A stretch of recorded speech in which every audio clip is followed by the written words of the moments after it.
Growing up boy and girl, यानी कि as a boy as a girl आप कैसे ग्रो करते हैं, ये इस चैप्टर में हम पढ़ेंगे।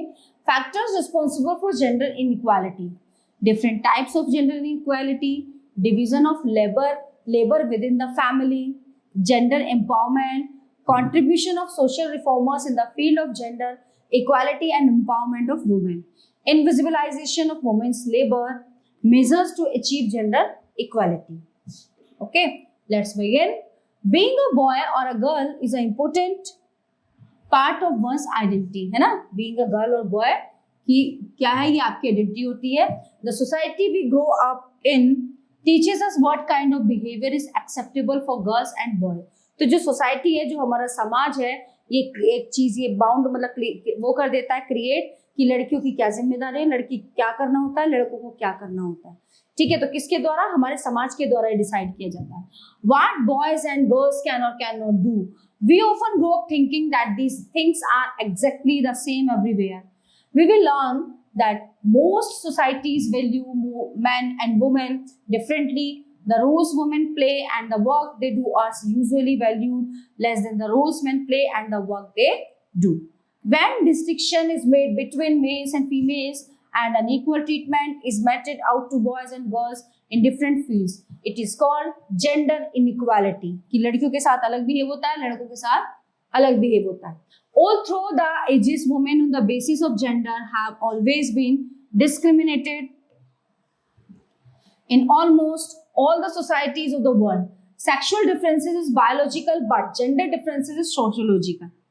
ठीक है, जो जेंडर जो लिंग डिफरेंसेस होता है वो क्या होता है, वो सामाजिक तौर पे होता है.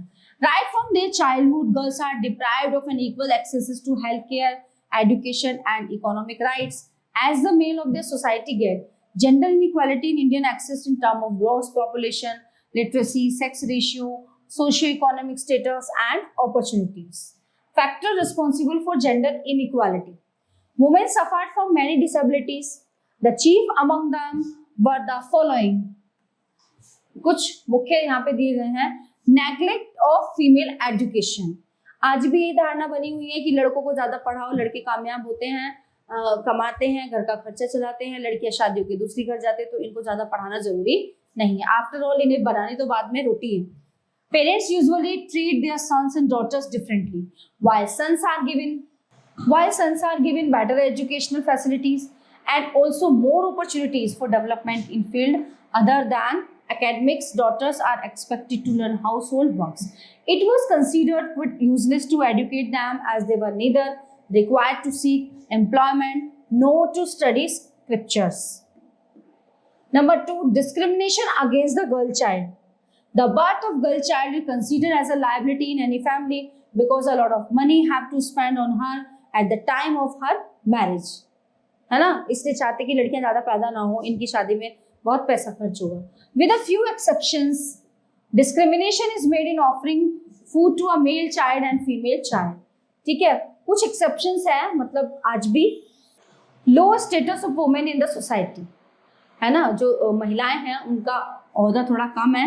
A woman was socially subordinate to men one way or the other. She had seldom been permitted to live independently. She has been considered inferior to man. Female infanticide. In several places, the birth of a girl is considered as a curse even today. They are killed at the time of birth. This shows that they have no right to live.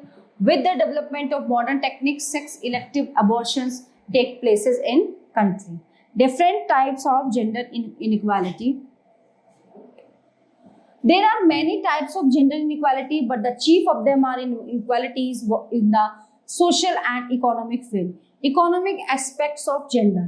The Industrial Revolution in England in the 18th century introduced significant changes. Women now stepped outside their homes and took up jobs in schools, factories, and offices.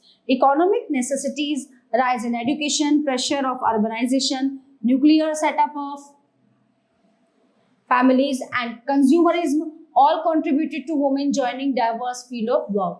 In India, women are engaged both in the informal and formal sectors of the economy. Women in informal sector. In this sector, women are mostly employed as agricultural laborers, engaged in wedding, milling, and hoeing. They are also involved in processing and marketing of homegrown products, beekeeping, handicraft at the same time. So these women do all household work and look after the family and children. However, the informal sector does not extend benefits such as medical insurance and paid leave, and at the same time does not ensure job security either. Women in the formal sector. Women today are contributing to the formal sector of the economy, which consists of school, research institutes, bank, colleges, offices, hospital, industrials, houses, etc. Even though they enjoy many work benefits such as sick leave, maternity leave, medical insurance, etc., and have succeeded in carving a niche for themselves, they are still paid less when compared to their male counterparts. Therefore, gender equality in our society will take time to become a reality.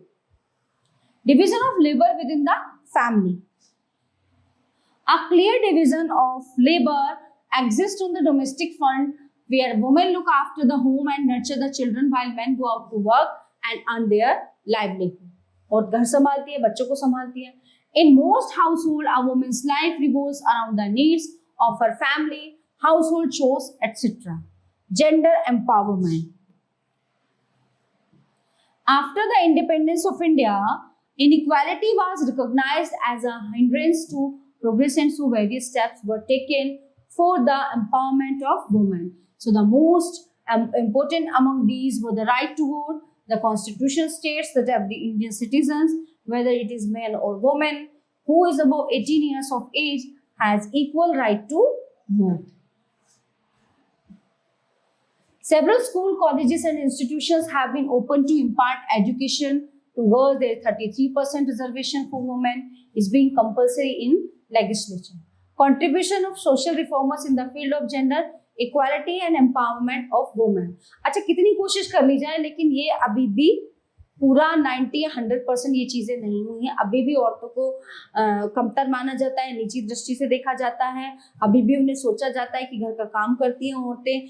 अगर उनको बाहर काम करना है तो पहले आप अपना घर संभालो, उसके बाद बाहर काम करो. तो अभी भी इक्वालिटी नहीं है. In the early 19th century, the social reformers like Raja Ram Mohan Rai, Ishwar Chandra Vidyasagar, and later Swami Dayanand, Keshav Chandra Sen, Karwa Jyotiba Phule, and Sister Nivedita took up the cause of women. Many social religious reform movements like the Brahma Samaj, Ramakrishna Mission, and the Osophical Society also started movements to improve the condition of women. मतलब कितनी चीजें चलाई गई women's की conditions को सुधारने के लिए. Sir Syed Ahmed Khan demanded a ban on the purdah system and polygamy in the Muslim society. The sati system and child marriage were legally banned. Polygamy was looked down upon and widow remarriage was accepted. These efforts brought improvement in the position of women in the society. बाल विवाह और सती प्रथा ये तो बंद करा दी गई, तो कुछ बेहतर होने की संभावना है. Invisibilization of women's labor. Both women and men are two faces of the same coin. एक सिक्के के दो पहलू हैं, दोनों के बिना ही काम नहीं चलता. Women's roles are often invisible. तो औरत का जो रोल है महिला का वो इनविजिबल है. Women look after their children. They have responsibility of their children from their birth till adulthood. तो सबसे ज्यादा जिम्मेदारी किसकी हुई? वुमेन की. They work for whole day as cooking food, washing clothes, washing utensils, etc. In villages, women also engage the agricultural activities. So despite their contribution, women tend to be global facilitator of development in the context of the developing world. Lack of education has pushed many women into the economy as domestic helpers, laborers, vendors, etc. So this work is not recognized. Just like women's household work is hardly recognized, so is the case outside her house. They often do not get protection from unions or employment law. The sustained efforts of social reformers, even in the face of resistance from social orthodoxy, have given impetus to the cause of gender justice. Measures to achieve gender equality. Gender equality is also a means to achieve rapid economic development. The government too has to play an active role by establishing women-friendly policies and laws. So the government realizes the double burden of women, and so it has set up Anganwadis in rural areas. In urban area, the government has made it compulsory that organization with more than 30 women employees should have creches. It has launched various schemes to promote literacy among women. Moreover, through support for training and employment program, the government is imparting training to women in latest technologies in agriculture, dairy farming, and historiculture. The Rashtriya Mahila Kosh was established in 1993 for easy approval or credit to women to overcome gender inequality. The Constitution also provides for reservation of 1/3 seats for women in local bodies. Okay, so all topics are covered in this chapter. I hope you all are very well understand this. So we will meet you the next class. Thank you.